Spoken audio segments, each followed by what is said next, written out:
மனதுருகுகிற ஒரு ஆண்டவர். பாதிக்கப்பட்ட வேதனையில் இருக்கிற ஜனங்களை பார்க்கும்போது மனதுருகுகிறவர். இயேசு எப்படிப்பட்டவர்? அதான் தொடர்ச்சியா நம்ம தியானித்து கொண்டே வருகிறோம். இயேசு எப்படிப்பட்டவர்? லூக்கா 19ஆம் அதிகாரம் 3ஆம் வசனத்தில் ஒரு மனிதன், எரிகோ என்ற பட்டணத்தில் வாழ்ந்த சகையு என்ற மனிதன், அவனுக்கு பணம் இருந்தது, பதவி இருந்தது, எல்லா வசதியும் இருந்தது, நிம்மதி இல்லை, சமாதானம் இல்லை. அப்போ இயேசு பற்றி கேள்விப்படுகிறான். அற்புதம் செய்கிறார், அதிசயம் செய்கிறார், பெரிய பெரிய காரியெல்லாம் நடக்குது, கடவுளே மனிதனாய் நம்மத்தில் வந்திருக்கிறார் என்றெல்லாம் மக்கள் பேசுகிறார்கள். அவரை நான் பார்க்கணுமே அப்படின்னு ஆசை வருகிறார். இயேசு எப்படிப்பட்டவரோ, நான் அவரை பார்க்கணும்னு சொல்லி. அப்போ இயேசு எப்படிப்பட்டவர் என்பதை நம்ம அறியணும். இயேசு ஒரு மதத்தை ஸ்தாபித்தவரா? இல்லை. இயேசு மதத்தை பரப்புங்கள் என்று சொன்னவரா? இல்லை. இயேசு ஒரு பெரிய அரசியல் தலைவரா? இல்லை. இயேசு அப்படின்னா யாரு? இயேசு கிறிஸ்து வானத்தை பூமி உண்டாக்கின சர்வ வல்லமுள்ள தேவன். அவர் மனிதர்களுக்காக ஒரு மனிதனாய் இந்த உலகத்தில் அவதரித்தவர். அவருடைய சுபாவம் எப்படிப்பட்டது, குணங்கள் எப்படிப்பட்டது, இந்த வேதத்தை வாசிக்கும் போது அறிய முடியும். அவர் அன்பானவர், அவர் வல்லமை உள்ளவர், அவர் சமாதான பிரபு, அவர் இரக்கமுள்ளவர், அவர் மனிதர்களுக்கு ஆறுதல் தருகிறவர். இப்படி அவரை குறித்து நிறைய காரியம் வேதத்தில் சொல்லப்படுகிறார். எந்த ஒரு பாதிக்கப்பட்ட மனிதனுக்கும் உதவி செய்வதற்கு அவர் வல்லமை உள்ள ஆண்டவர். இன்றைக்கி அவரை குறித்த ஒரு காரியத்தை வேதத்தில் சில வசனத்தின் மூலம் உங்களுக்கு சொல்லி நான் செபிக்க போகிறேன். இயேசு எப்படிப்பட்டவர்? பரிசுத்த மத்தேயு எழுதின சுவிசேஷம் 15ஆம் அதிகாரம் 32ஆம் வசனத்தில் இயேசு சொல்லுகிறார், நான் ஜனங்களுக்காக பரிதபிக்கிறேன். இயேசுவே சொல்லுகிறார். திரளான மக்கள் ஆயிரக்கணக்காக கூடி இருக்கிறாங்க. 3 நாளாக இவருடைய பிரசங்கத்தை கேட்டு கொண்டு இருக்கிறாங்க. அப்போ ஆண்டவர் அவங்களுக்கு அழகான வார்த்தைகளை பிரசங்கம் பண்ணி கொண்டு இருக்கிறார். இப்போ அவங்கள வீட்டுக்கு அனுப்ப வேண்டும். அவங்க சோர்ந்து போயிடுவாங்களே, 3 நாளாக அப்படி இரவு பகலாக காத்திருக்கிறாங்க, பசியோடு அவங்கள அனுப்பக்கூடாது அப்படின்னு நினைக்கும் போது, ஜனங்களுக்காக நான் பரிதபிக்கிறேன் என்ற வார்த்தையை சீஷரிடத்தில் சொல்லுகிறார். அவர் எப்படிப்பட்டவர்? இயேசு ஜனங்களுக்காக பரிதபிக்கிறவர். பரிதபிக்கிறதுனா என்னதுங்க அப்படின்னு நீங்கள் நினைக்கலாம். சில சமயத்தில் சில இக்கட்டான ஒரு ஆபத்தான சூழ்நிலையில் இருக்கிற தன் உறவினர்களை நினைக்கும் போது, சிலர் இப்போ உதாரணத்திற்கு ஸ்கூலுக்கு போன பிள்ளைக்கு ஆக்சிடெண்ட் ஆகிட்டு ஆஸ்பத்திரி கொண்டு போயிருக்காங்க ஆம்புலன்ஸ்லன்னு சொன்னால், அந்த தாய் எப்படி பதைப்பாங்க. என் பிள்ளைக்கா? ஆமாம், என்னாச்சு, எப்படி ஆச்சு, எப்படி இருக்கிற தெரியாத ஆஸ்பத்திரிக்கு ஓடுவாங்க. ஓட்டாமா ஆஸ்பத்திரியில் எப்படி நடந்து கொள்வான்னு யோசித்து பாருங்கள். பதஸ்தத்தோடு கூட அவங்க என் பிள்ளை எங்கே வச்சுருக்குது, கண்ணில் கண்ணீர் வடியும், பதஷ்டம், அதெல்லாம் தெரியும்.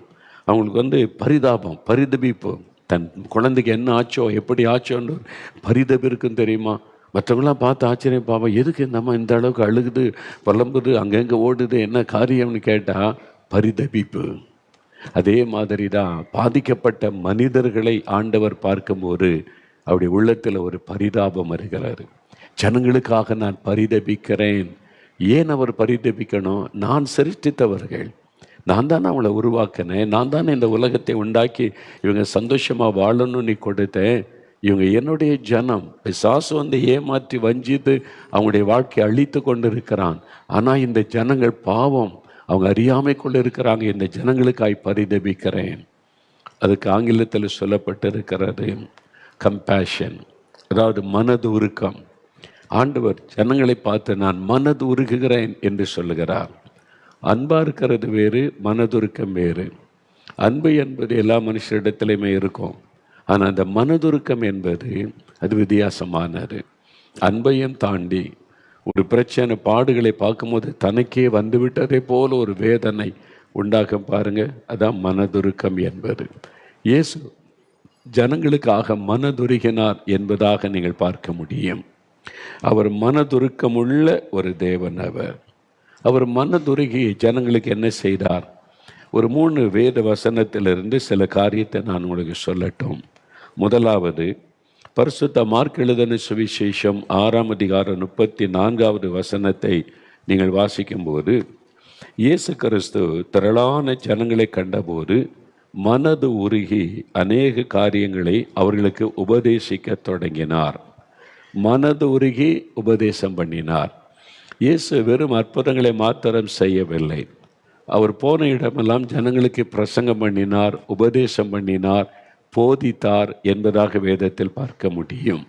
சாதாரண மக்களை வெளியிலே பார்க்கும்போது அவங்களுக்கு பிரசங்கம் பண்ணினார். ஆலயத்தில் போகும்போது ஆண்டவர் அவங்களுக்கு போதனை செய்தார். வசனத்தின்படி அவர் உபதேசம் செய்தார் என்பதாக வேதத்தில் பார்க்கிறோம். ஒரு சமயம் ஆண்டவர் சீஷரை பார்த்து, ஜனங்கள் நிறைய போய் கொண்டிருக்கிறாங்க, நிறைய ஊழியை செய்து சாப்பிடக்கூட நமக்கு நேரம் இல்லை, ரொம்ப சரீரமும் பலவீனப்படுகிறது, அதனால கொஞ்சம் நம்ம தனித்து போய் ஓய்ந்திருக்கலாம், இந்த ஜனங்களை விட்டு வெளியே போய் ஒரு மலை பிரதேசத்தில் போய் தனிமையாக இருக்கலான்னு படகுல ஏறி பிரயாணப்பட்டு போகிறாங்க. இயேசு படகுல ஏறி போகிறதை கேள்விப்பட்ட உடனே ஜனங்கள்லாம் பார்க்குறாங்க, இந்த படகு எங்கே போகுது? கலிலேய கடல், இங்கேருந்து பார்த்தா தெரியும்ல. அந்த மலைப்பகுதிக்கு போகிறாங்க. ஜனங்களுக்கு அவங்க மலையில் நடந்து நடந்து நடந்து கரையில் ஓடி இயேசு படகுல இறங்குறதுக்குள்ளே திரள் கூட்டம் வந்துட்டாங்க. திரள் கூட்ட மக்கள் வந்துட்டாங்க. பாருங்கள், முன்னாக அந்த 33ஆம் வசனம், மார்க் 6:33, அவர்கள் புறப்பட்டு போகிறதை ஜனங்கள் கண்டார்கள். அவரை அறிந்த அநேகர் சகல பட்டணங்களிலும் இருந்து கால்நடையாய் அவ்விடத்திற்கு ஓடி அவர்களுக்கு முன்னே அங்கே சேர்ந்து அவரிடத்தில் கூடி வந்தார்கள். இயேசு கரையிலே அநேக ஜனங்களை கண்டு அவர்கள் மேய்ப்பெனில்லாத ஆடுகளைப் போல இருந்தபடியால் அவர்கள் மேல் மனது உருகி அநேக காரியங்களை அவர்களுக்கு உபதேசிக்க தொடங்கினார். அப்போ இயேசு கரையில் வந்தோடனே திரள் கூட்ட மக்கள் நிற்கிறாங்க. அவர் கொஞ்சம் இளைப்பாறலாம், நம்ம இந்த ரொம்ப ஊழியம் செய்துக்கிட்டே இருக்கிறோம், ஓய்வு இல்லாமல் ஓய்ந்திருக்கலான்னு வந்தால் திரள் கூட்ட மக்கள் பார்த்தா நமக்கு சாதாரண என்ன வரும்? கோபம் வரும், எரிச்சல் வரும். கொஞ்சம் நிம்மதியாக இருக்க விட மாட்டிங்களா? கொஞ்சம் நான் ஓய்வு எடுக்க விட மாட்டிங்களா? இப்படி தான் பண்ணுவீங்களான்னு கோபம் தானே வரும். இயேசு அவ்வளோ சரீரத்தில் களைத்திருந்தாலும் ஜனங்களை ஆண்டவர் பார்க்கிறார். அவங்க மெய்ப்பெனலாத ஆடுகளைப் போல தொய்ந்து போனவர்களும் சிதறப்பட்டவளுமாய் இருக்கிறதை பார்த்து மனதுருகுகிறார்.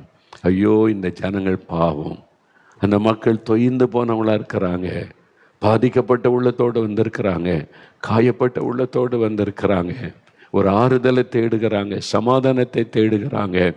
அவங்க அதனால தானே தேடி தேடி உள்ளத்தூரம் நடந்து ஓடி வந்திருக்கிறாங்க. ஆண்டவர் மனதுருகி அவர்களோட பேச தொடங்கினார் என்று பார்க்கிறோம். எனக்கு அன்பானவர்களே, அதுதான் இயேசு ஜனங்களுக்காக பரிதபிக்கிற ஒரு உள்ளம்.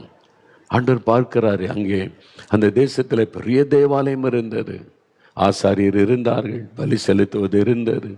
ஆமாம், ஆண்டவர் அவர் யெகோவா பெரிய தேவன் என்று சொல்லப்பட்ட ஆண்டவரை பற்றி தெரிந்து வச்சிருந்தாங்க. எல்லாமே அங்கே இருந்தது. ஆனால் மக்களுக்குள்ளே நிம்மதி இல்லை, சமாதானம் இல்லை, நம்பிக்கை இல்லை, பயம், கலக்கம், பாதிப்பு, வியாதி, வேதனை, நெருக்கம், தொய்ந்து போனவளாக இருந்தாங்க. எல்லாம் இருந்து என்ன பிரயோஜனம்? பக்தி இருக்குது, ஆலயம் இருக்குது, கடவுள் இருக்கிறார் சொல்கிறாங்க, பலி செலுத்துகிறோம், எல்லாம் இருக்கிறது, மனசில் நிம்மதி இல்லை, சமாதானம் இல்லை, நம்பிக்கை இல்லை, தொய்ந்து போன நிலைமை. இயேசு அதை பார்த்த உடனே மனதுருகினார். ஐயோ, இந்த ஜனங்கள் இப்படி இருக்கிறாங்களேன்னு சொல்லி அவர் பேச தொடங்கினார். இயேசு கிறிஸ்துடைய பிரசங்கத்தை கேட்பதற்கு திரள் கூட்ட மக்கள் கூடினார்கள். இயேசு அற்புதத்துக்கு தான் ஜனங்க வந்தார்கள் என்று சொல்லி நாம் நினைத்து விட முடியாது. ஒரு பக்கம் அற்புதம், அது நிமித்தம் வந்தவர்கள் அநேகர். இன்னொரு பக்கத்தில் அவருடைய பிரசங்கத்தை கேட்கவே ஜனங்கள் திரளாய் கூடி வந்தார்கள் என்று லூக்கா 5ஆம் அதிகாரம் 1ஆம் வசனத்திலே வாசிக்க முடியும். ஏன் சொன்னால் லூக்கா 4ஆம் அதிகாரம் 22ஆம் வசனம் சொல்லுகிறாரு, இயேசுவின் வாயிலிருந்து கிருபை பொறிந்தன வார்த்தைகள் வந்ததாம். அதனால ஜனங்கள் அவருடைய பிரசங்கத்தை கேட்க ஆவலோடு வந்தாங்க. கிருபை பொறிந்தன வார்த்தைகளை அவர் பேசினார். அந்த மக்களுடைய காயங்களை மாற்றுகிற வார்த்தைகள், ஆறுதலான வார்த்தைகள், அவளை தைரியப்படுத்துகிற வார்த்தைகள், விசுவாசத்தை கொண்டு வருகிற வார்த்தைகள், கிருபை பொறிந்தன வார்த்தைகளை பேசினார் என்பதாக நாம் பார்க்கிறோம். ஆண்டவர் அவரை சந்தித்த மக்களிடத்திலும் கிருபை பொறிந்தன வார்த்தைகளை பேசினார். அந்த மக்களுக்கான ஒரு பரிதபிப்பு உள்ளத்தில் இருந்ததுனால லூக்கா 7ஆம் அதிகாரத்தில் இயேசு ஒரு வீட்டில் விருந்துக்கு அமர்ந்திருக்கிற சமயம் ஒரு பெண் அவள் பாவியான பெண் என்று வேதத்தில் குறிப்பிடப்படுகிறது. விபச்சாரம் என்ற பாவத்திலே கரைப்பட்ட ஒரு பெண். அவள் இயேசுடைய பாதத்தில் விழுந்து அழுதாள், கண்ணீர் வெடித்தாள். இயேசு அவளை பார்க்கிறார். இயேசு அவள் மேலே பரிதாபம் கொள்ளுகிறார். அவருக்குள்ள ஒரு மனதுருக்கம், அவருடைய கண்ணீரை பார்த்தவுடன் ஒரு மனதுருக்கம் வருகிறது. அந்த வீட்டில் உள்ள மனிதன் சொல்லுகிறான், இவள் பாவியான பெண், இவள் தொட்டாலே தீட்டு, இவளால் எத்தனை பேர் பாதிக்கப்பட்டிருக்கிறாங்க, இவளை எப்படி யார் வீட்டுக்குள்ளே விட்டது, இப்போ இயேசுடைய பாதத்தை வரை தொட்டு கொண்டு இருக்கிறாள், இவள் அடித்து விரட்டணுன்ற மாதிரி பார்க்குறாங்க. ஆனால் இயேசுடைய பார்வை வேற மாதிரி. அவள் உடைந்த உள்ளத்தோடு வந்திருக்கிறாள். என் பாவம் மன்னிக்கப்படுமா, எனக்கு நிம்மதி கிடைக்குமா, சமாதானம் கிடைக்குமா, நானும் இனி ஒரு சமாதானமான பரிசுத்தமுள்ள வாழ்க்கை எல்லாரையும் போல வாழ முடியுமா, அந்த மாதிரி ஒரு வாழ்க்கை வேணுமே நீ இயேசுகிட்ட அழுகிறாள். இயேசு அதை பார்த்த உடனே மனதுருகினார். ஆண்டவர் சொன்னார், மகளே, உன் பாவங்கள் உனக்கு மன்னிக்கப்பட்டது, நீ சமாதானத்தோட போ. அந்த வார்த்தை பற்றில கிருபை பொரிந்தன வார்த்தைகள். ஏனென்றால் அவனுடைய உடைந்த உள்ளத்தை இயேசு பார்த்தார். அவருடைய வாழ்க்கையை அதை மாற்றிவிட்டது. அதே மாதிரி யோவான் 8ஆம் அதிகாரத்தில் வாசிக்கும்போது ஒரு விபச்சாரத்தில் கையும் மெய்யுமாய் பிடிக்கப்பட்ட ஒரு பெண்ணை அங்கே இருக்கிற ரொம்ப பக்திமான்கள் அவங்கெல்லாம் ரொம்ப இது மாதிரி பாவங்களை ஊரில் வைக்கக்கூடாதுன்னு சொல்லி கற்களை எடுத்துக்கொண்டு இயேசுகிட்ட பிடிச்சு கொண்டு வந்தாங்க. இயேசு அமர்ந்திருக்கிறார். அவங்களுக்கு இயேசுவையும் குற்றப்படுத்தணும். அதனால் கொண்டு வந்து இவள் விபச்சார பாவத்திலே கையும் மெய்யுமாய் பிடிக்கப்பட்டவள், நியாயப்பிரமாணத்தின்படி கல்லறிந்து இவள் கொல்லப்பட வேண்டும். மோசே நியாயப்பிரமாணத்தின்படி. நீங்கள் என்ன சொல்கிறீங்க ஆண்டவரேன்னு கேட்குறாங்க.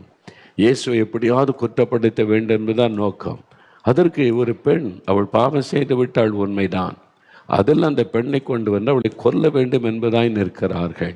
அவள் எப்படி அந்த பாவத்துக்குள்ளே வந்தாள், எதனால் இந்த பாவத்தை செய்து கொண்டிருந்தாள், அவளுக்கு என்ன நடந்தது, அவளுடைய பின்னணி என்ன ஒன்றும் நமக்கு தெரியாது, வேதத்தில் சொல்லப்படவில்லை.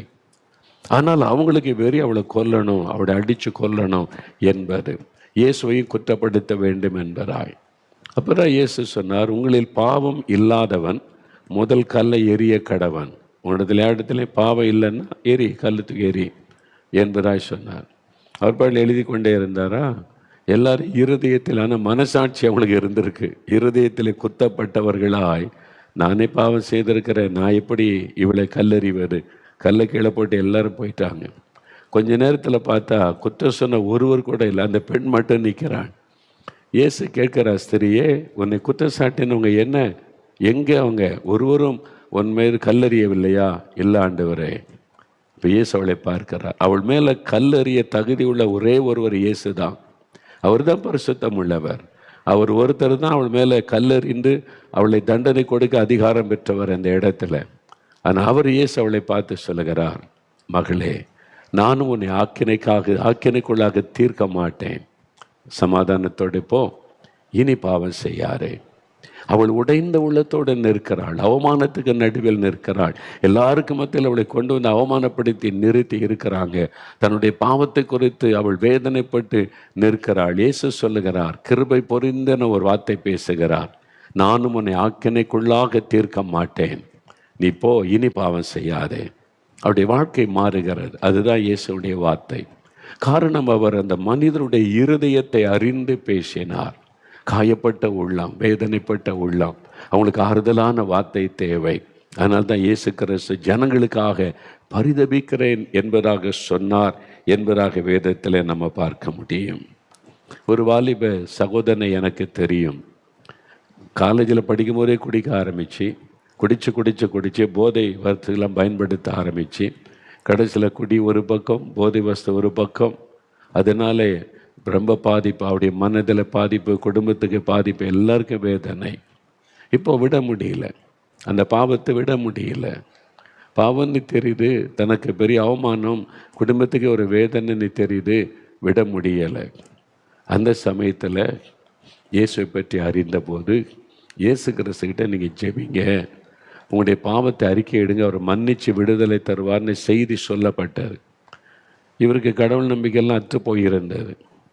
ஆனால் எல்லாரும் சொன்னாங்களே, தனக்கு இப்படி சொல்லப்பட்டதை நினச்சி தன்னுடைய வீட்டில் எல்லாரும் உறங்கு வரைக்கும் காத்திருந்தாராம். எல்லாரும் தூங்கின பிறகு ரகசியமாக எழும்பி முழங்கால் படியிட்டு இயேசுவே அப்படின்னு கூப்பிட்டார்.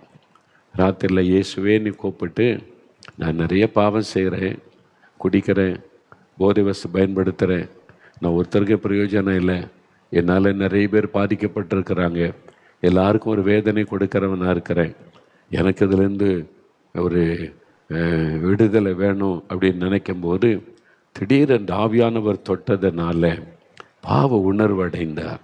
நான் எவ்வளோ பெரிய பாவத்தை செய்திருக்கிறேன், எத்தனை பேருக்கு அவமானத்தை கொடுத்துருக்கிறேன், எத்தனை பேர் என்னால் பாதிக்கப்பட்டிருக்கிறாங்க, எங்கள் அப்பா அம்மாவே என்னால் அவமானப்பட்டு போனாங்களே, என் உடன் பிறந்தவங்களாம் என்னால் எவ்வளோ துக்கப்பட்டு வேதனைப்பட்டு போனாங்களே, எல்லாருக்கும் நான் துக்கத்தை உண்டாக்கிட்டேன், அவமானத்தை உண்டாக்கிட்டேன் நினச்ச உடனே அவருக்குள்ள அந்த பாவத்தின் பாரம் அழுத்தின உடனே என்ன ஜெபம் பண்ணினாராம், ஆண்டவரே நான் செய்த பாவத்தை எனக்கு தண்டனை கொடுங்க, தண்டனை கொடுங்க, நான் அவ்வளோ பெரிய பாவி ஆண்டவரே, இவ்வளோ பெரிய பாவத்தை செய்திருக்கிறேன், எனக்கு குஷ்டரோக வியாதி வரட்டும், எனக்கு ஒரு கேன்சர் வியாதி வரட்டும், நான் எனக்கு வியாதியை கொடுங்க, தண்டனை கொடுங்க அப்படின்னு கண்ணில் கண்ணீரோடு அழுது ஜெபிக்கிறார்.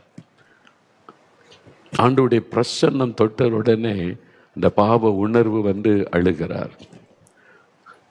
கொஞ்ச நேரம் அவர் கண்ணீரோடு ஜெபித்து முடித்த பிறகு அவருடைய கண்களுக்கு முன்னால ஆண்டவர் ஒரு பிரகாசமான வெளிச்சம் தோன்றுகிறாரு. அதிலிருந்து ஒரு வார்த்தை வருகிறது, ஆண்டவருடைய வார்த்தை, மகனே, உன் பாவத்திற்குரிய தண்டனையை நான் சிலுவையில் ஏற்றுக்கொண்டேன், உனக்காகத்தான் நான் அடிக்கப்பட்டேன், உனக்காகத்தான் என் கைகளில் ஆணி கடாவை ஒப்பு கொடுத்தேன், உன் பாவத்திற்குரிய தண்டனை, உனக்கு கொடுக்க வேண்டிய தண்டனையை நான் ஏற்றுக்கொண்டேன், அதுக்கு தான் என்னை ஒப்பு கொடுத்தேன், முதுகிலே வாரடி, கைகளில் ஆணிகள், தலையிலே முள்முடி, என் சரீரத்தை நொறுக்க ஒப்பு கொடுத்தேன். நான் ரத்தம் சிந்தினது உன்னை தண்டிப்பதற்கல்ல, உன்னை மன்னிப்பதற்கு. நான் உன்னை தண்டிக்க மாட்டேன், அதை நான் சுமந்து கொண்டேன் தண்டனையை, நான் உன்னை மன்னிக்கிறேன், இனி பாவம் செய்யாதே. அந்த ஒரு வார்த்தை, ஆண்டவருடைய கிருபை பொருந்தின வார்த்தை வாழ்க்கையை தலைகளாய் மாற்றிவிட்டார். அதோடு அவருடைய பாவ வாழ்க்கை மாறினது. அவருடைய உள்ளத்துக்குள்ளே சமாதானம், சந்தோஷம், ஒரு பரிசுத்த வாழ்க்கை வந்தது. அதுதான் இயேசு கிறிஸ்துவனுடைய மனதுருக்கம். ஒரு மனிதன் உள்ளமுடைந்து அழும் பொழுது தேவன் உடனே மனம் இறங்குகிறார், மனதுருகி அவருக்கு தேவையான அற்புதங்களை செய்கிறார்.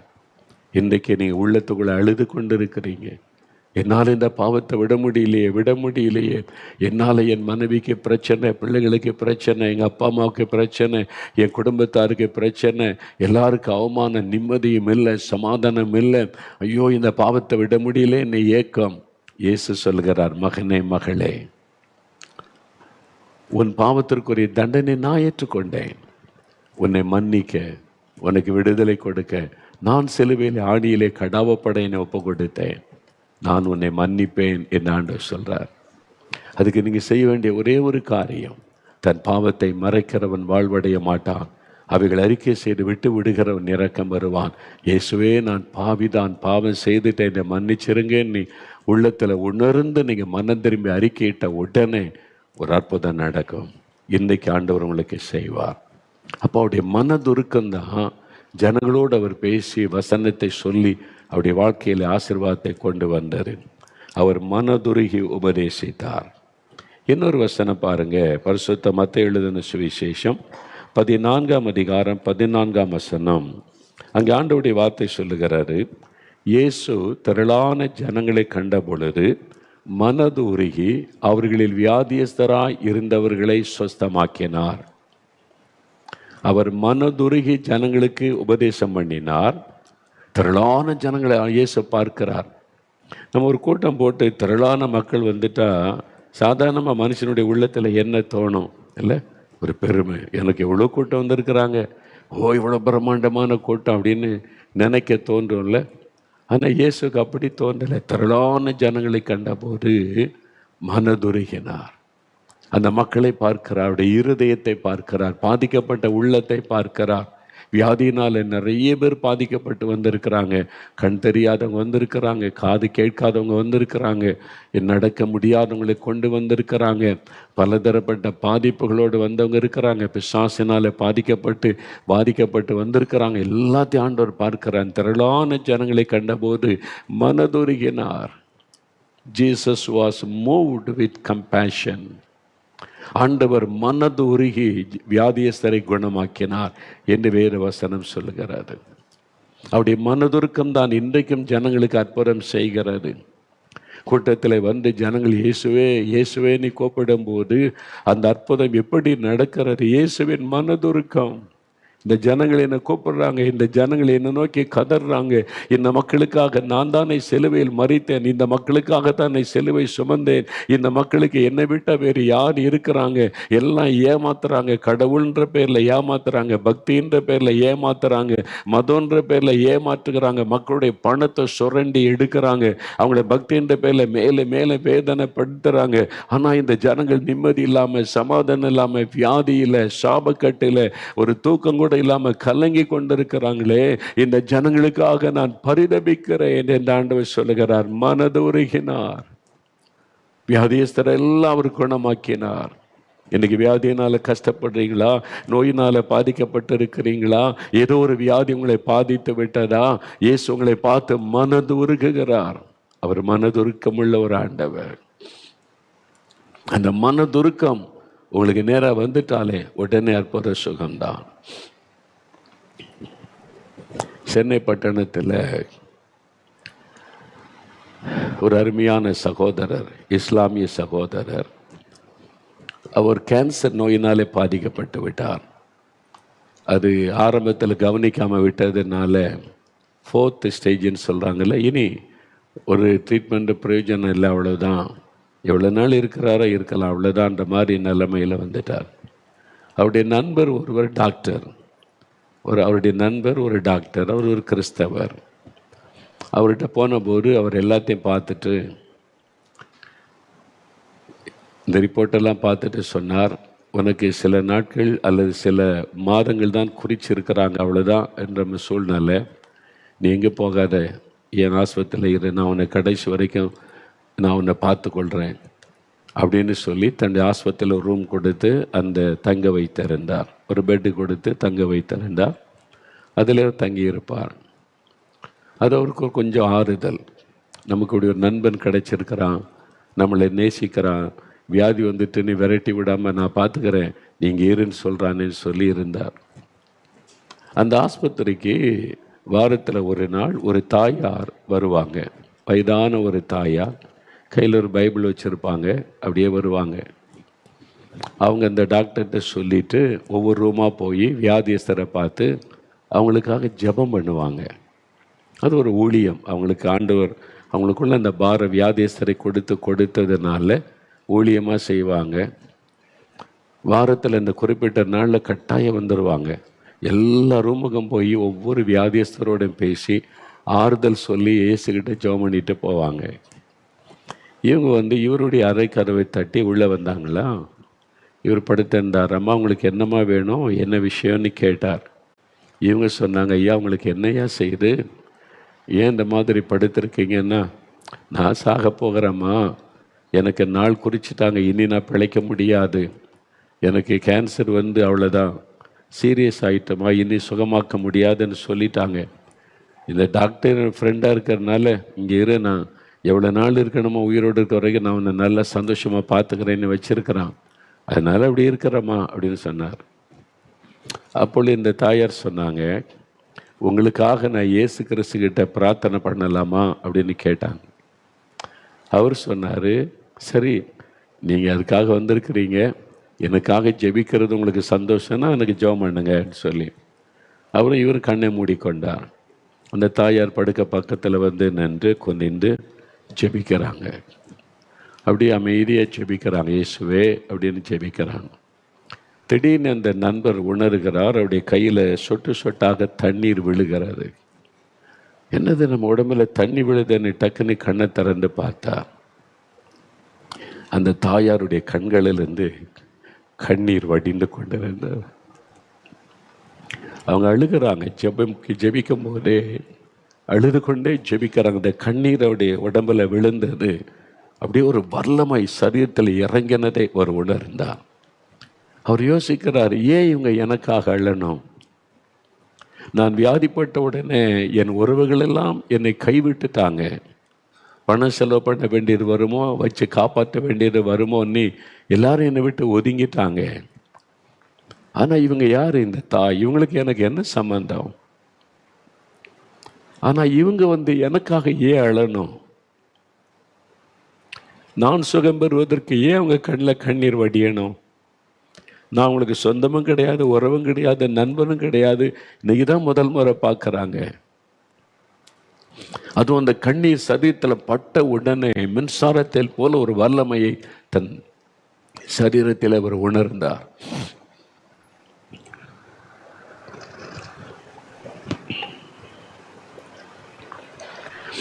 அவர் நினைத்தார், யாரோ ஒரு தாயார் சொந்த பிள்ளைக்கு அழுகிற மாதிரி அழுது செபிக்கிறாங்க.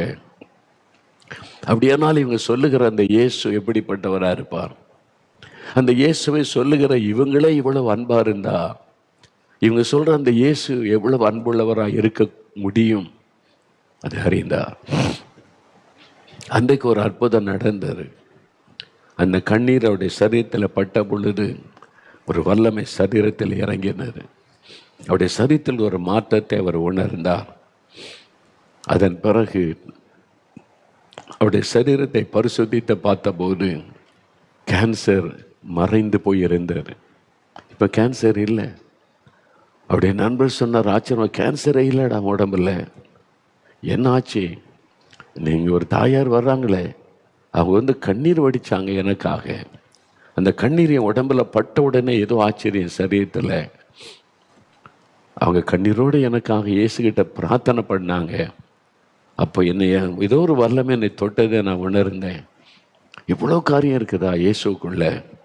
இந்த இயேசுவை பற்றி நான் அறியணும்னு சொல்லி அவர் வேத புஸ்தகம் வாங்கி வாசிக்க ஆரம்பித்து, இப்படி ஒரு ஆண்டவர் இருக்கிறது இதுவரை நான் தெரியாமல் போயிட்டேனே, ஏதோ ஒரு மதத்திற்குரிய கடவுள் அப்படின்னு நினச்சே நான் ஒதுக்கி வச்சிருந்தேனே, இந்த இயேசுவை ஏற்றுக்கொண்டு ஊழியக்காரராய் மாறிவிட்டார். இயேசுடைய மனதுருக்கம். நீங்கள் படுத்த படுக்கையில் இருக்கிறீங்களா? இனி நீங்கள் பிழைக்க முடியாதுன்னு சொல்லிட்டாங்களா? இனிமே அவ்வளவுதான் அப்படின்னு சொல்லிட்டாங்களா? உங்களுக்காக பரிதபிக்கிற ஒரு ஆண்டவர், உங்கள் மேலே பாசத்தோடு அவர் உங்கள் பக்கத்தில் இப்பொழுது நிற்கிறார். அவருடைய உள்ளம் உங்களுக்காய் பரிதபிக்கிறது. அந்த மனதுருக்கம் அது உங்களுடைய வாழ்க்கையில் அற்புதத்தை செய்யும். மனதுருக்கம். அந்த மனதுருக்கத்தை தான் ஆண்டவர் இன்றைக்கு உங்களுக்கு வெளிப்படுத்தி கொண்டிருக்கிறார். நான் உனக்காக பரிதபிக்கிற ஆண்டவர். பாருங்க, யோவான் 11 அதிகாரத்தில் மாத்தாள் மரியாள் என்ற 2 சகோதரிமார்கள். அவளுக்கு ஒரு தம்பி லாசரு. அப்பா அம்மாலாம் இருந்ததா? இல்லை, அவங்க இறந்துருக்கணும். தாய் தகப்பன் இல்லை. இந்த 3 பேர் தான் வாழ்க்கை. ஆதரவாக இருந்த ஒரு ஆண் மகன் லாசரு வியாதிப்பட்டு மரித்து விட்டான். இயேசுக்கு சொல்லி அனுப்பின அவர் எங்கே ஊழியத்தில் இருந்தார். தெரிந்த பிறகும் பிந்தி 4 நாள் கழித்து அடக்கம் பண்ணி 4 நாள் கழித்து வருகிறார். இயேசுவை கண்டவுடனே மாத்தாள் மரியாதை அழுகிறாங்க. ஆண்டவரே, நீர் சிநேகிக்கிற அந்த லாசரு வியாதிப்பட்டு மரிச்சிட்டானே, நீங்கள் எல்லாம் முடிஞ்சு போச்சு ஆண்டவரே, பிந்தியெல்லாம் வந்திருக்கிறீங்க, 4 நாள் ஆகி போச்சு அடக்கம் பண்ணியே, இன்னும் என்ன பண்ண முடியும் என்பதை போல இயேசு ஒரு தீர்மானமாக வந்தார். அவனை உயிரோடு எழுப்பணும், அவனுக்கு ஒரு அற்புதம் செய்யணும்னு தான் சொல்லிக்கொண்டே வருகிறார். சீஷரிடத்தில் அப்படி சொல்லிக்கிட்டு தான் வர்றார். இன்னும் கொஞ்ச நேரத்தில் அற்புதம் செய்ய போகிறார். மாத்தாள் மரியாள் அழுகிறாங்க, சொந்தக்காரங்களை அழுகிறாங்க, என்ன வாலிபன் மரிச்சிட்டானே, ஆதரவு போய்விட்டதேன்னு சொல்லி. இயேசு உடனே அழாதங்க, எல்லாம் கண்ணம் தொடச்சிக்கிடுங்க, அழாதங்க, நான் ஒரு அற்புதம் செய்ய போகிறேன், வாங்க அவனை எழுப்பிடல, அப்படி சொல்லலை. வேதம் சொல்லுகிறது, இயேசு ஆவியில் கலங்கினார். He disturbed in his spirit. அவர் ஆவியில் கலங்கினார். என் பிள்ளைங்க அழுகிறாங்க, என் பிள்ளைங்க அழுகிறாங்க, என்ன நேசிக்கிற என் பிள்ளைங்க அழுகிறாங்க. அந்த கண்ணீர் இயேசுடைய உள்ளத்தை பாதித்தது. அவருடைய இருதயம் பாதித்தது. அவர் ஆவியில் கலங்கினார் என்று வேதத்தில் எழுதப்பட்டிருக்கிறது. அவர் கண்ணீரை அடக்கி பார்த்தார், அடக்க முடியல. இயேசு கண்ணீர் விட்டார். மனிதர்களுக்காக அழுத ஒரே ஒரு கடவுள் இயேசுதான். மனிதருடைய பாரத்தை பார்த்து, அவருடைய கண்ணீரை பார்த்து அவரும் அந்த துக்கத்திலே பங்கு பெற்று அழுத ஒரு ஆண்டவர். ஜனங்களுக்காக பரிதபிக்கிற ஒரு ஆண்டவர். என் பிள்ளைங்க அழுகிறாங்களே, அவர் அற்புதம் செய்ய போகிறார், அதுக்கு தான் வந்திருக்கிறார் என்றாலும் அவங்க அழுகிறதை பார்த்தபோது அவருடைய மனது பாதிக்கப்படுகிறது. நீங்கள் இயேசுவை ஏற்றுக்கொண்டு அவரோடு வாழ்வதற்கு அர்ப்பணித்து அவரை பின்பற்றி அவருடைய பிள்ளையாக இருந்தால் உங்களுடைய கண்கள் கலங்கினால் அவருடைய கண்கள் கலங்கும். உங்களுடைய கண்களிலே கண்ணீர் வந்தால் அவரும் உங்களுக்காக கண்ணீர் வடிக்கிற ஒரு ஆண்டவர், உங்களுக்காய் பரிதபிக்கிற ஒரு ஆண்டவர், மனதுருக்கமுள்ள ஒரு ஆண்டவர். அவர் தான் உங்களை இன்றைக்கு சந்தித்து கொண்டிருக்கிறார். நீ வியாதிப்பட்டு கலங்கி நிற்கிறதை பார்த்து, நான் உனக்காக கலங்கி வந்திருக்கிறேன் மகனே, கலங்கி வந்திருக்கிறேன் மகளை, இன்றைக்கு உனக்கு ஒரு அற்புதம் செய்ய வந்திருக்கிறேன் என்று சொல்லும்படிக்கு ஆண்டவர் உங்களை சந்தித்து கொண்டிருக்கிறார். பரிதவிக்கிற ஒரு ஆண்டவர், மனதுருக்கமுள்ள ஒரு ஆண்டவர். பிரியமானவர்களே, என்னுடைய ஊழிய பாதையில் அப்படி நிறைய சம்பவங்களை பார்த்திருக்கிறேன். அநேக ஆண்டுகளுக்கு முன்பாக ஒரு கிராமத்துக்கு ஊழியத்துக்கு போயிருந்தேன். கூட்டம் முடிந்தது. ஒரு தாயார் வந்து கண்ணீரோடு நின்றாங்க. என்னம்மான்னு கேட்டேன். என் மகன் நடக்க முடியாமல் விபத்தினால தொடை எலும்பு முறிந்து விட்டார். கால் அசைக்க கூட முடியாது ஐயா. படுத்த படுக்கையில் இருக்கிறான். கூட்டத்துக்கெல்லாம் கொண்டு வர முடியாது. இங்கே தான் இருக்குது எங்கள் வீடு, வந்து ஒரு ஜெபம் பண்ணுறீங்களான்னு அழுதார்கள். இந்த தாயாருடைய கண்ணீர் என் உள்ளத்தை அசைத்தது. சரி என்று அவளோடு நான் போனேன். ஒரு வாலிப மகன் படுக்கையில் படுத்திருக்கிறான். காலை அசைக்க முடியாது, எளிமை உட்கார முடியாது. என்ன ஆயிடுச்சுன்னு கேட்டேன். சென்னையிலே ஒரு விபத்தில் அவனுடைய தொடை எலும்பு முறிந்து விட்டார். சேர மாட்டேங்குது. என்னென்ன பிரயாசப்பட்டு வைத்தியெல்லாம் செய்தும் அங்கே முடியாமல் கிராமத்துக்கு அனுப்பிட்டாங்க. வைத்தியர்களை பார்த்து செஞ்சு கொள்ளலான்னு கொண்டு வந்துட்டாங்க. அதுவும் முடியல. வலி முனகி கொண்டே இருக்கிறான், துடிக்கிறான். அந்த தாய் அழுதுகிட்டே இருக்கிறாங்க. நான் அந்த படுக்கையை பார்த்தபோது என்ன ஜெபிக்கிறது, எனக்கு என்னுடைய படுக்கை ஞாபகத்தில் வந்தது. நான் என்னுடைய 14 வயசில் நடக்க முடியாமல், கால் நடக்க முடியாமல் மரண படுக்கையில் படுத்திருந்தேன். என் தாயார் இப்படி நான் அழுது கொண்டு நின்றார்கள். எனக்காக கண்ணீர் வடித்து கொண்டு நின்றார்கள். அந்த கண்ணீரை பார்த்து இயேசு மனதுருகி எனக்கு அற்புதம் செய்தார். எனக்கு அற்புதம் செய்தாரே இயேசு. அவர் இங்கே வந்திருக்கிறாரே. நான் முழங்கால் படியிட்டு, எனக்கு அற்புதம் செய்கிறீங்களே. என் தாயாருடைய கண்ணீரை பார்த்து நொண்டியாக கிடந்த எனக்கு சுகம் கொடுத்தீங்களே ஆண்டவரே. இந்த தாயினுடைய கண்ணீரை பாரும், இந்த மகனுடைய வேதனைகளை பாரும். ஒரு அற்புதம் செய்யணும், நீங்கள் ஒரு அற்புதம் செய்யணும். அவ்வளோதான் ஜெபம். இயேசு அதை பார்த்தார். இந்த தாயினுடைய கண்ணீர், அந்த மகன் படுகிற வேதனை, மனதுருகினார். அந்த மகனை ஆண்டவர் தொட்டார். இரவு நான் கூட்டம் முடிந்து ஜெபம் பண்ணிட்டு அன்றைக்கு ஊரை விட்டு வந்து விட்டேன். அந்த நாட்களில் அதிகமான ஃபோன் வசதியெல்லாம் கிடையாது. இப்போ இருக்க கடிதம் தான். ஒரு 3 நாளில் ஒரு கடிதம் வந்தது. அந்த தாயினோட, ஐயா நீங்கள் வந்து ராத்திரி வந்து ஜெபம் பண்ணிட்டு போனீங்க, இயேசு அப்போவே என் மகனை தொட்டார்.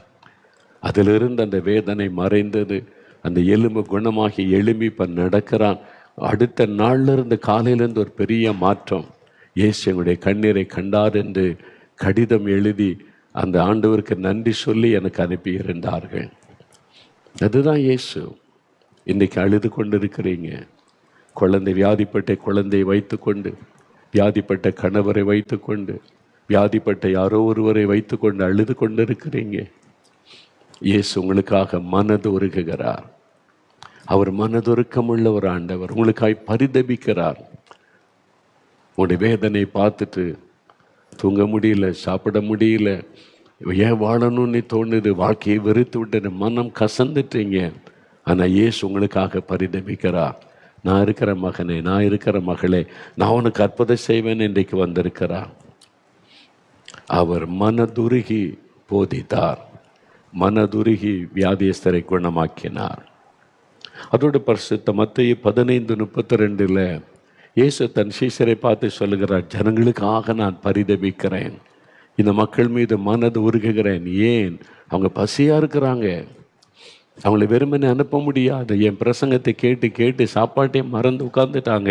இப்போ வீட்டுக்கு போகணும், சோர்ந்து போயிடுவாங்களே, பசியோடு எப்படி அனுப்புவது? என் பிள்ளைங்களை நான் எப்படி வெறுமனே அனுப்புவது? அவங்களுக்கு திருப்தியாக உணவளித்து நான் அனுப்ப வேண்டும். இந்த வனாந்தரத்தில் புருஷர்களே 4000 பேர், பெண்கள் குழந்தைகளை சேர்ந்த 10,000க்கு மேலே இருக்கிறாங்க. இவ்வளோ பேருக்கு எப்படி நம்ம சாப்பாடு கொடுக்க முடியும்? அப்போ ஆண்டவர் சொல்கிறார், நான் ஒரு அற்புதம் செய்யட்டேன், உங்களிடத்தில் இருக்கிறது என்ன கொண்டு வாங்க. அவங்க கொண்டு வர்றாங்க. சில மீன்கள், சில அப்ப துண்டுகளை கொண்டு வந்து இயேசு கையில் கொடுக்குறாங்க. இயேசு அதை எடுத்து ஆசீர்வதித்து எல்லாருக்கும் கொடுத்து திருப்தியாக சாப்பிட்டு மகிழ்ச்சியோடு போகும்படி செய்தார். ஏன் அந்த அற்புதம் செய்தார்? மனதுருக்கம், ஜனங்களுக்காக பரிதபிக்கிற ஒரு உள்ளம். இன்றைக்கும் ஏன் அவர் அற்புதம் செய்கிறார்? உங்களுடைய கண்ணீரை பார்க்கிறார், வேதனைகளை பார்க்கிறார். இயேசுவே இயேசுவே நீ கதறுவதை பார்க்கிறார். உடனே உங்களுக்காய் பரிதபிக்கிறார், மனது உருகுகிறார். மனதுருகித்தான் அவர் அற்புதம் செய்கிறார். இன்றைக்கும் அவர் அற்புதம் செய்ய காரணம் அதுதான், அந்த மனதுருக்கம். ஒரு சமயம் ஒரு கிறிஸ்தவர் அல்லாத சகோதரி என்னை பார்க்க வந்திருந்தாங்க. அவனை உட்கார வைத்து பேசி கொண்டிருந்தேன். என்ன விஷயமா வந்தீங்க சகோதரின்னு கேட்டேன். ஐயா, நான் கிறிஸ்தவ கிடையாது, நான் திருமணமாகி குழந்தை இல்லை, அதனால் தினந்தோறும் என் மாமியார் திட்டிக்கிட்டே இருப்பாங்க. காலையிலிருந்து நான் ராத்திரி படுக்க போக வரைக்கும் ஏச்சு கேட்டுக்கிட்டே இருக்கணும், திட்டிக்கிட்டே இருப்பாங்க, குறை சொல்லிக்கிட்டே இருப்பாங்க.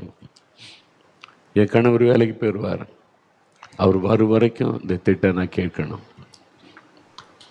எல்லாருக்கும் மத்தியில் அவமானமாக பேசுவாங்க. பக்கத்து வீடு, எதிர் வீடு, மற்ற சொந்தக்காரங்களாம் வந்துட்டா என்ன குழந்தை இல்லைன்றதை குறை சொல்லி கேவலமாக பேசுவாங்க. நான் ரொம்ப மனம் உடைஞ்சிட்டேன். இப்போ என்னை கூட்டு சொல்கிறாங்க, இந்த வருஷம் குழந்தை இல்லைன்னா என் மகனுக்கு நான் வேறு கல்யாணம் பண்ணி வைப்பேன்னு என்கிட்ட சொல்கிறாங்க. இப்போ என் வாழ்க்கையே கேள்விக்குறி. ஒரு பக்கம் நிந்த, நெருக்கம், அவமானம், இன்னொரு பக்கம் என் வாழ்க்கையை கேள்விக்குறி ஆகிவிட்டது. கண்ணில் கண்ணீரோடு அழுகிறாங்க. நான் கேட்டேன், திருமணமாகி எவ்வளோ நாள் ஆயிட்டு சகோதரின்னு கேட்டேன். 2 வருஷம் ஆயிட்டுன்னாங்க. அவ்வளோதானே, இத்தனை பேர் 10 வருஷம் 15 வருஷம்லாம் கழித்து ஆண்டவர் ஆசீர்வதித்து குழந்தை பெற்றுக்கொள்கிறாங்களே, ஆண்டவர் தந்திருக்கிறாரே, நீங்கள் 2 வருஷத்துல இப்படின்னு இன்னும் அழுகிறாங்க. அப்போ தான் சொன்னாங்க, மாமியார் இப்படி கொடுமைப்படுத்துகிறாங்க, தினந்தோறும் அந்த வார்த்தையை கேட்டுட்டு என்னால் வாழ முடியலை, எனக்கு மனம் கசந்து விட்டது. அந்த கண்ணீரின் அழுகை பார்த்த உடனே ஆண்டவருடைய மனம் அந்த மகளுக்காக இறங்கினது. இயேசுடைய மனதுருக்கத்தை என்னால் உணர முடிந்தது. இயேசு உங்களுக்கு அற்புதம் செய்வார், உங்கள் நிந்தையை மாற்றுவார், உங்களுடைய கண்ணீரை துடைப்பார். நம்ம ஜெபிக்கலான்னு சொல்லி அந்த மகளுக்காக ஜெபம் பண்ணி, இந்த மகளுடைய கண்ணீரை பாரும், அந்த நிந்தையை மாற்றும். காயப்பட்ட அந்த உள்ளத்துக்கு ஒரு ஆறுதலை நீர் கொடுக்கணும் சொல்லி கண்ணீரோடு ஜெபம் பண்ணி அனுப்பின. நீங்கள் தைரியமாக போங்க, சந்தோஷமாக போங்க. உங்கள் மாமியார் சொன்ன மாதிரிலாம் நடக்க ஆண்டவர் விட மாட்டார். ஆண்டவர் உங்களை வெட்கப்பட விட மாட்டார். இயேசுகிட்ட வந்தீங்க, அவர்கிட்ட அழுதீங்க, அவர் ஜெபத்தை கேட்டார், சந்தோஷமாக போனாங்க. கிட்டத்தட்ட 1 வருஷம் கழித்து திரும்ப வந்தாங்க. திரும்ப வந்தபோது கையில் குழந்தையோடு வந்தாங்க. குழந்தையோடு வந்த, ஐயா உங்கள் கையில் என் குழந்தைய கொடுத்து ஆசீர்வாதம் வாங்கணுன்னே நான் வந்திருக்கிறேன். இதே இடத்துல நான் அழுறேன். இயேசு என் அழுகையின் சத்தத்தை கேட்டார், என் கண்ணீரை கண்டார், என் நிந்தையை மாற்ற, என் அவமானத்தை போக்க எனக்கு ஒரு குழந்தையை தந்து விட்டார் என்று என் கையில் அந்த குழந்தையை கொடுத்தார்கள். துக்கத்தை சந்தோஷமாய் மாற்றினார். ஏன்? இயேசுவின் மனதுருக்கம். இந்த மகள் அழுகிறாளே, இந்த மகள் கண்ணீர் வடிக்கிறாளே, அது அவருடைய உள்ளத்தை பாதித்தது. இயேசுவே என்று நீங்கள் கண்ணீர் வடிச்சிட்டா இயேசுடைய உள்ளம் பாதிக்கப்படும். அவர் பரிதபிக்கிற ஒரு ஆண்டவர், மனதுருக்கம் உள்ளவர். இன்றைக்கி கண்ணீரோடு நிற்கிறீங்களா? வெளியெல்லாம் சொல்லி அழ முடியல, என் இருதயத்தில் நான் அழுது கொண்டு இருக்கிறேன் அப்படின்னு நினைக்கிறீங்களா? இயேசுக்கு அது தெரியும். இரவு நேரத்தில் படுக்கையை கண்ணீரினால் நனைப்பெறும், யாருக்கும் தெரியாதபடி இருட்டில் அழுகிறதும், யாரும் பார்க்காத விதத்தில் முகத்தை திருப்பி கொண்டு அழுகிறதும், வெளியே தெரியாதபடி இருதயத்துக்குள்ளே அழுகிறதையும் இயேசு கவனித்து கொண்டிருக்கிறார். நீங்கள் எதற்காக கண்ணீர் வடிக்கிறீங்களோ அதில் ஒரு அற்புதத்தை இன்றைக்கு இயேசு செய்வார். என்னால் உங்களுக்காய் பரிதபிக்கிறார். அதுக்கு தான் அவர் சிலுவைக்கு போனார். தன்னுடைய இரத்தத்தை எல்லாம் சிந்தி பரிகாரத்தை உண்டு பண்ணினார், காயங்களை ஏற்றுக்கொண்டார். இப்போ நாம் ஜெபிக்க போகிறோம். அப்படியே முழங்கால் படியிடுங்க. ஆண்டோடைய பிரசன்னத்தில் அப்படியே முழங்கால் படியிடுங்க. ஆண்டோடத்தில் நாம் கண்ணீரை சிந்தி ஜெபிக்க போகிறோம். அவர் மனதுருக்கமுள்ள ஆண்டவராக உங்களை தேடி உங்கள் பக்கத்தில் வந்திருக்கிறார். உங்களுக்காக பரிதபிக்கிற ஆண்டவராக வந்திருக்கிறார். சிலருடைய உள்ளத்தில் என்னால் இந்த பாவத்தை விட முடியல, இந்த பாவம் என்னை அடிமையாக்கி விட்டது, நான் மிருகத்தை போல மாறிவிட்டேன், என்னால் விட முடியல, எல்லாரும் பாதிக்கப்படுறாங்க, என்னால் என் குடும்பமே பாதிக்கப்படுது, எனக்கு நல்லா தெரியுது, என்னால் விட முடியல, எல்லாரும் என்னை ஒரு மாதிரி பார்க்குறாங்க, ஊரார் தெருவில் உள்ளவங்க எல்லாரும் என்னை ஒரு மாதிரி கெட்டவனாக பார்க்குறாங்க, எனக்கு மனமே உடைந்து போனது, எனக்கும் ஒரு புது வாழ்வு உண்டா, எனக்கும் ஒரு விடுதலை உண்டான்னு ஏங்கி கொண்டிருக்கிற சகோதரனே, வாலிப தம்பி, இயேசு பக்கத்தில் நிற்கிறார். நான் இருக்கிறேன், உனக்கு நான் உன்னை மன்னிக்கிறவரும் விடுதலை தருகிற தேவனுமாய் இருக்கிறேன் என்று சொல்லுகிறார். உங்களுடைய இருதயத்தில் கை வைத்து சொல்லுங்க, இயேசுவே என் பாவத்தை மன்னிங்க. பாவத்தை அறிக்கையிட்டு ஜெபிங்க. நான் பாவம் செய்துட்டேன், மதுபானத்துக்கு இடம் கொடுத்துட்டேன், போதை வஸ்துகளுக்கு இடம் கொடுத்துட்டேன், இந்த பாவ பழக்களுக்கு இடம் கொடுத்துட்டேன், மிருகத்தை போல மாறிட்டேன், அடிமையாக்கப்பட்டு விட்டேன், என்னால் விட முடியல, வெளியில் வர முடியல, நிம்மதியும் இல்லை, இயேசுவே மன்னியும், இயேசுவே எனக்கு உதவி செய்யும், இயேசுவே என்னை ரட்சியும், இயேசுவே உம்முடைய இரத்தத்தினால் என் இருதயத்தை கழுவும், என் பாவத்தை அறிக்கை இடுகிறேன், என்னை மன்னித்து எனக்கு புதிய இருதயத்தை தாரும், எனக்கு ஒரு விடுதலை தாரும். ஜெபிங்க. அருமையான சகோதரனை ஜெபம் பண்ணுங்க, சகோதரி ஜெபம் பண்ணுங்க, வாலிப தம்பி ஜெபம் பண்ணுங்க. இயேசு உங்க பக்கத்துல தான் நின்று கொண்டிருக்கிறார். அநேகர் கண்ணீரோடு ஜெபிக்கிறதை இயேசு பார்க்கிறார். உங்களுடைய கண்களில் வடிகிற கண்ணீரை அவர் பார்க்கிறார். உங்களுடைய கண்ணீர் இயேசுவே மன்னியும் மன்னியும் மன்னியும் என்று ஒவ்வொரு சொட்டு கண்ணீரும் ஆண்டவரிடத்திலே பரிந்து பேசுகிறதை இயேசு பார்க்கிறார். இப்பொழுது அவருடைய பிரசன்னம் உங்கள் மேலே இறங்குகிறது. இயேசுவின் ரத்தத்தின் வல்லம் உங்கள் மேலே இறங்குகிறது. இயேசு கிறிஸ்துவின் ரத்தம் சகல பாவங்களை நீக்கி சுத்திகரிக்கும் என்ற வார்த்தையின்படி அவருடைய ரத்தத்தின் வல்லமை உங்களுடைய இருதயத்திற்குள் இறங்குகிறது. பாவத்தின் பாரம் விலகுகிறது. உங்களுடைய இருதயம் லகுவாய் மாறுகிறது. நீங்க செய்த மந்திரவாதங்கள் ஒன்றும் பலிக்கவில்லை என்று கலங்குகிறீர்கள். இன்றைக்கு இயேசு கிறிஸ்துவின் நாமத்தை சொல்லி கூப்பிட்டதுனால, இயேசுவே என்று கூப்பிட்டதுனால உங்களுக்கு விடுதலை. அந்த சத்துருடைய கிரியைகள் அழிக்கப்படுகிறது. வீட்டுக்குள் இருக்கிற சாப கட்டுகள் மாறுகிறது. இப்பொழுது தகடுகள் எரிகிறது. உங்க வீட்டுக்குள்ள ஒரு மாற்றம் வருகிறதை பார்க்கிறீங்க.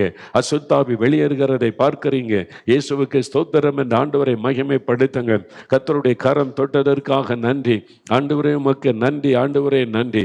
மிஸ்டர் மேத்யூ, ஆண்டவருடைய கரம் உங்களை தொடுகிறது. மேத்யூ, இயேசுடைய வல்லமை உங்களுடைய ஸ்பைனல் கார்டை தொட்டு குணமாக்குகிறது.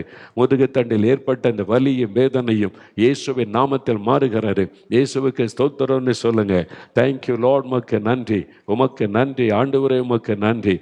எல்லா கரம் உயர்த்தி இயேசுவே ஸ்தோத்திரம்னு சொல்லுங்க. நீங்க என்ன கேட்டீங்களோ பெற்றுக்கொண்டீங்க. உங்களுடைய கண்ணீருக்கு ஆண்டவர் இன்றைக்கு பதில் தந்திருக்கிறார். அவர் மனதுருகி உங்களுக்கு அற்புதம் செய்திருக்கிறார். அவர் மனதுருக்கத்தின் வல்லமை உங்களுக்கு அற்புதம் செய்திருக்கிறாரு. இயேசுவே உமக்கு நன்றி அப்பா. இந்த மக்களுடைய கண்ணீரை கண்டீரே, கண்ணீருக்கு பதில் கொடுத்தீரே, சுகம் கொடுத்தீரே. மனதாரமை துதிக்கிறோம், ஸ்தோத்தரிக்கிறோம், நன்றி செலுத்துகிறோம். ஆண்டவரை விசுவாசிக்கிறோம். அற்புதங்களை செய்துவிட்டதற்காக ஸ்தோத்திரம். இயேசுவின் நாமத்தில் ஜெபிக்கிறோம் பிதாவே. ஆமேன், ஆமேன்.